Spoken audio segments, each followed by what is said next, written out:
Well, they used to be game pants. Hand-me-downs. Well, you've been in this situation before, but just early on, what's the feeling of getting ready to head to Omaha with this? It's always excitement. You're so happy that you're one of 8 teams still playing. For me, they know I love to practice, so try to make the most of these practices.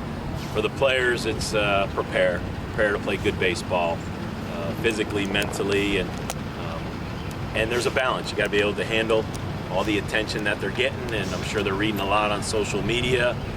But what we did a good job the last 2 weeks. You just got to prepare to play good baseball. Did you switch your approach anything? You talked in the press conference about being better prepared. You hope the more times you go, the more experience you get. You learn from it. Just try to make good decisions. Try to coach the kids up. Try to give them some advice. After winning Saturday, it was nice that we could spend time with family and friends Saturday night. We met Sunday. They got a good workout in, and we had a good meeting just about, preparing them for what these next couple weeks will look like. And I just shared my experiences. I kind of encouraged them on some do's and don'ts, and just to help them feel comfortable. You want them to enjoy it. They need to enjoy this, and their family and friends need to enjoy it. But as we always say, keep the main thing, and that's getting ready to play good baseball. Coach Mike seems to be in pretty good spirits after everything. How was he like around the facility last week?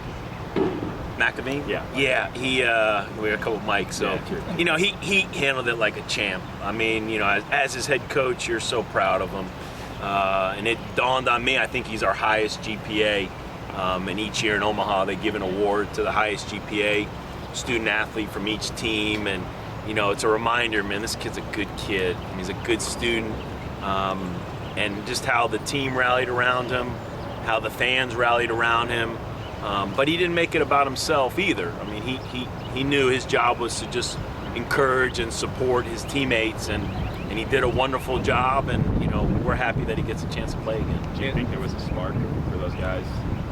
I mean, we talk about all the time, you got to step up, you got to handle adversity, and if that was adversity for our pitching staff, for our program, the guys definitely rallied around. Like we always say, winning and success is not supposed to be easy, so don't expect things to just go your way, and when something like that happens, it can go one or two ways, and I think our guys handled it very well. Dan, you like the fact that this team plays with an edge. How do you keep their edge sharp? I mean, we preach it all the time. We challenge them. I don't have to do a whole lot now. That they're enjoying this. They're having a lot of fun, and the dugout has a lot of energy. The guys on the field should have a lot of energy. The guys coming out of the bullpen are doing their part. So, when you get momentum like this, just keep doing what you're doing. Don't change. Let's just be who we are, and that's playing with an edge. What does playing with an edge mean? Well, I think you see the emotion that we have, the energy, we always talk about playing for each other. I think celebrating others' accomplishments when someone gets a big hit or someone gets a home run or someone gets a strikeout. You see the guys in the dugout, just everybody pulling for each other and everybody enjoying this, realizing this is a team event and we're doing this for each other. And but you can just tell by their focus, playing every pitch, how guys run out on defense after they strike out, you name it. I mean, when you talk about edge, there's a lot of things as a coach that you're looking at, as well as, there's also crossing the line and losing focus and letting a lot of energy go to places it shouldn't. So you just try to balance that and make sure guys are in the right place, and obviously they are. Dan, you're always tinkering with the lineup, but to make a change like you did in the regional, how much thought went into it with you guys back and forth, and it did seem to help? I made a change in the College World Series a couple years ago, and I remember texting Joe Madden, who I'd gotten to know, and he's one of those bold managers, didn't seem to worry about what everybody thought. He just makes decisions that he thinks are best for his team. I remember texting him. We were going back and forth, and he was so adamant about, you're with these guys, basically 365 a year.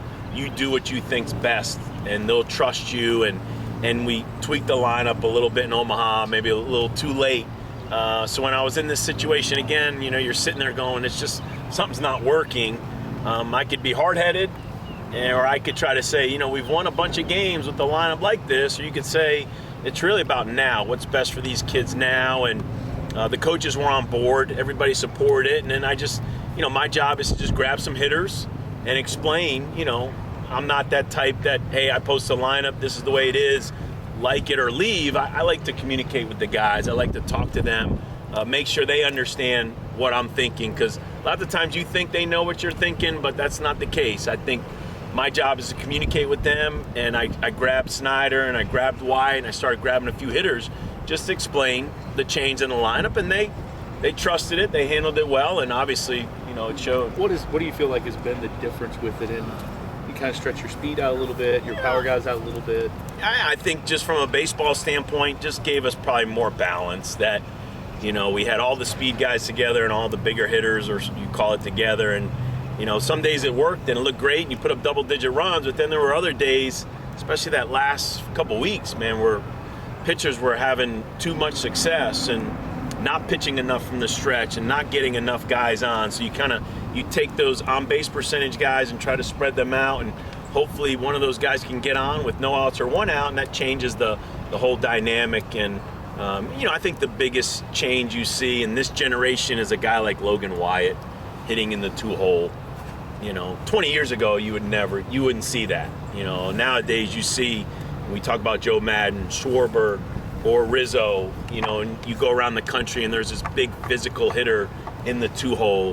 Where to me, Jake Snyder was the prototypical 2-hole hitter 20 years ago. When I played the game and many years of coaching, you needed a guy like Jake in the 2-hole. Well, nowadays they're putting more of like your old 4-hole hitters seem to be hitting in that 2 spot, and so I've seen it work for other programs. So I say, hey, let's give it a shot. And other than the beard, what makes Alex Manellis play like a veteran? We've been saying it all year. It's been a professional approach. Even when he had all the success in the middle of the season, you don't want to get ahead of yourself. You realize he's a freshman. It's a long season. Let's let this thing play out. And here we are in Omaha, and he's in our 4-hole, and his at-bats look really good, and he's competing, and he belongs. He's obviously not a freshman anymore. We tell those young guys when you go through a long season like this, but they always have to have the talent, and they all come here with the right talent. It's usually the maturity, the dealing with failure, and he's been able to handle that. And you got to trust your ability. I think when you get to this level and you fail, you start to doubt.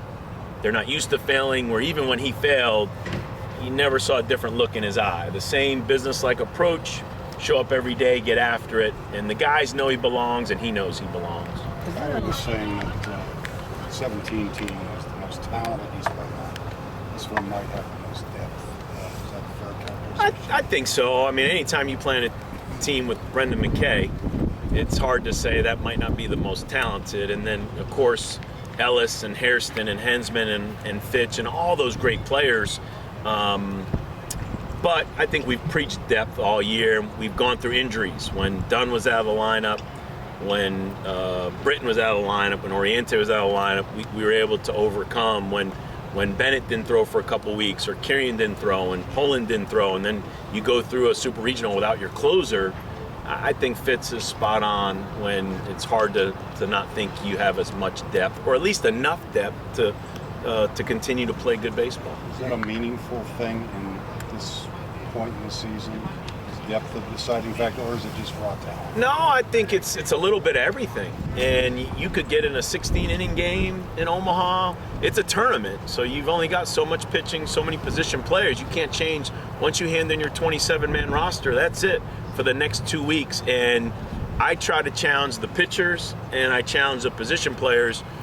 Who's going to come off the bench in the 15th inning? Who's going to be a hero in Omaha and get a big hit when nobody, maybe didn't know your name until that at bat? Are you going to be prepared?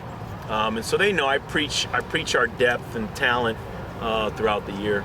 As good as they are, is it nice to face a familiar opponent in that first game? Guys, an opponent guys have seen before? Yeah, I mean, you think that there's a lot of respect for them. We've played well. I think we beat them 2 of the last 3 years. Obviously, they beat us this year. So they're familiar with a lot of the kids. So I would like to think anybody you're playing in Omaha is going to grab your attention. But, maybe it adds a little more when it's a team we know a lot about, have a lot of respect for, and looking forward to getting a chance to play them again, especially after they beat us earlier in the year. When do you stop communications with him? That's a good question. Baseball coaches, we're not afraid to text message, and we're not afraid to cut up and throw some jabs back and forth at each other. As long as we're not giving away detailed information. I'll see him Wednesday night, at the NCAA meeting, and we'll cross paths several times between now and then. What do you remember from that midweek game against Vandy? Great game up until about the 8th inning, and we didn't make a couple plays. I didn't think we played our loosest. I thought we were a little tight that night, and we didn't have the services of a couple pitchers because of the Notre Dame weekend before, and it caught up to us late. But you just know they got a really good lineup. I mean, they play the game in all three areas. They always got great pitching. They got great athletes. They're going to defend. They got a good lineup. But I just remember it being a 2-2 game to the 8th. How do you go with the pitching lineup this weekend, or do you even worry about beyond game one? No, it's one game at a time, and you lean towards Detmers, obviously, for all the right reasons, but you always want to give Coach Williams a chance to, let's not get ahead of ourselves. Let's break down their lineup. Let's make sure you know the splits. Let's see where they have success, maybe where they struggle a little bit. And I think in our world, knowing you got Detmers, Miller, and Bennett, you got three really good candidates, and you could put them in any order. And so, let's just wait till we have to make that final decision. But I know in his mind, he's going to prepare guys. He's going to prepare who's going to throw on Sunday. And then you're playing again on Tuesday. So who's going to, look at our two teams now that it's going to be Auburn or Mississippi State. How does each pitcher match up against those guys? So, just like you would in any postseason. You won 600 games, but Roger's been with you for all of those.